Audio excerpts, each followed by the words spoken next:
না। এই ছবিটা খুব স্পষ্টভাবে রয়েছেন আমাদের সর্বভারতীয় সাধারণ সম্পাদক অভিষেক বন্দ্যোপাধ্যায়, তার শৈশব শিশু অভিষেক এই পোস্টে রয়েছেন। একদিকে রয়েছেন তার বাবা অমিত বন্দ্যোপাধ্যায়, অন্যদিকে রয়েছেন তার মা শ্রীমতী লতা বন্দ্যোপাধ্যায়। এই অমিত বন্দ্যোপাধ্যায় এবং লতা বন্দ্যোপাধ্যায়ের পরিচয় বিকৃত করে অভিষেকের ছবিটি অপব্যবহার করে মমতা বন্দ্যোপাধ্যায়ের নাম জড়িয়ে ব্যক্তি কুৎসার সমস্ত সীমা লঙ্ঘন করে অসভ্যতা হচ্ছে।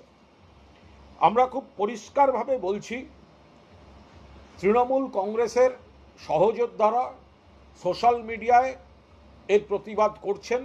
পাশাপাশি পুলিশের কাছে, প্রশাসনের কাছে আমাদের পরিষ্কার অনুরোধ থাকছে, যারা যারা এই ছবি অপব্যবহার করে কুৎসিত ইঙ্গিতপূর্ণ বক্তব্য রাখছেন, মন্তব্য করছেন, অবিলম্বে তাদের বিরুদ্ধে আইনি ব্যবস্থা